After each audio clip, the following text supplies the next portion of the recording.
Ferrari is planning a huge comeback and the Tifosi should not be disappointed as of yet. The SF23 still has a lot of potential to unlock, and there are only gains coming from this team with already a much improved Australia, where I will talk about their performance gains, and the upgrades coming, which are supposed to be worth close to a second to see if they can compete with this Red Bull squad.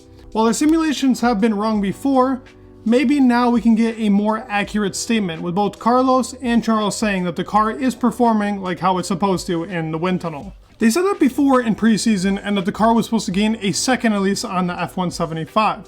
As of right now, it's close to the same pace as the F175 of last year with no upgrades. The actual philosophy for the car is completely changing by the time we get into Imola, which I will speak about what those upgrades are supposed to really package and how this car might potentially look. But before I get deeper into Ferrari's upgrades and the real big plan for 2023, please like and subscribe. You guys mean the world to me. You guys are doing amazing, and thank you all so much for the support. It genuinely makes me so happy, and I love you guys for supporting.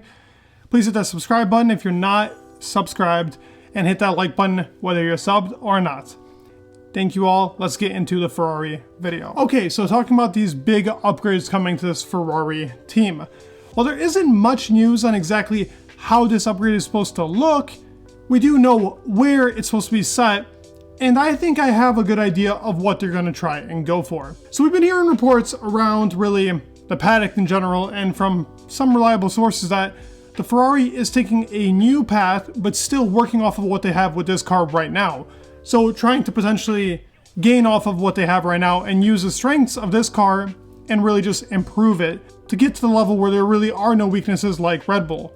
I would say that Ferrari has probably the fastest engine on the grid, probably just not the most aerodynamically efficient car on the grid like Red Bull really has. Their big upgrade package, which is supposedly coming in Imola, and we will be getting smaller parts in both Baku and maybe some parts in Miami right before really Imola, is a floor, rear suspension, and completely new side pods.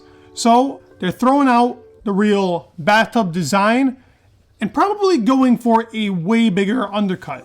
While the car, definitely the SF23 has now provided a more undercut car. Last year the car wasn't as undercut and really based a lot of its performance off the upper aero.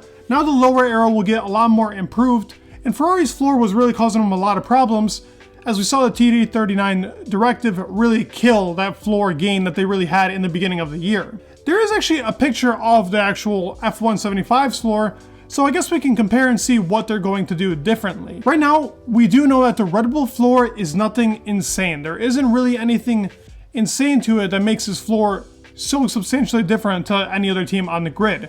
But it's really the way that they have the undercut and the airflow going through the car that makes this car so special, and really the diffuser. The problem that Mercedes and both Aston Martin have is that their rear diffuser is way too big and they cannot really get that exact same potential from the DRS and really the back of the car right now like Red Bull can.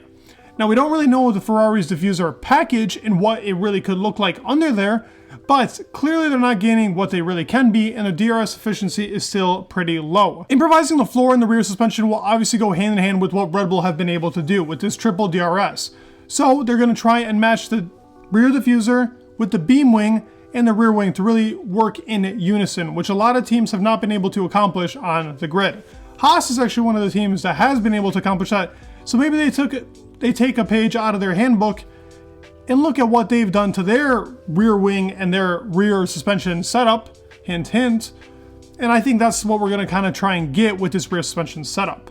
Now, as for the actual floor, obviously I think that they're going to try and see what they can do to change up this floor to actually follow that same philosophy that Red Bull actually has on it. With the side pods, I think they're going to go for those big swooping side pods and really take out the whole entire idea of the bathtub design. My biggest concern and what I'm really interested to see is how the rear of this car will look, because Ferrari practically has the rear closed up while a lot of other teams have the big shoulders that makes that lateral downforce. Ferrari did not copy that exact same concept, and I do believe them to actually have something similar coming, like how the Mercedes W14 has it with those really big wide shoulders.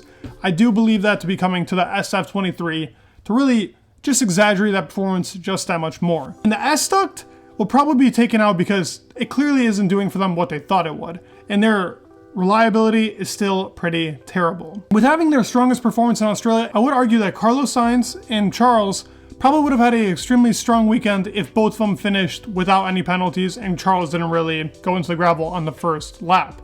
The car seemed improved, but I won't really give it the benefit of the doubt. They did have the second strongest pace, but tire wear really wasn't a thing on this race, and I can't really give them, wow, the car has just magically changed. But supposedly the new floor that they've added already to the car is helping the tires, and I guess Baku should be a big improvement on that, where Baku is a huge tire reliant track, and in 2021 we saw 2 tires just get completely blown out, and the tire strategy was extremely important in Baku. Let me know your thoughts down below. Do you guys believe Ferrari to be coming back, and do you guys believe that these big upgrades will really give them 1 second? Let me know your thoughts down below. Please leave a like, subscribe, it would mean the world, and peace.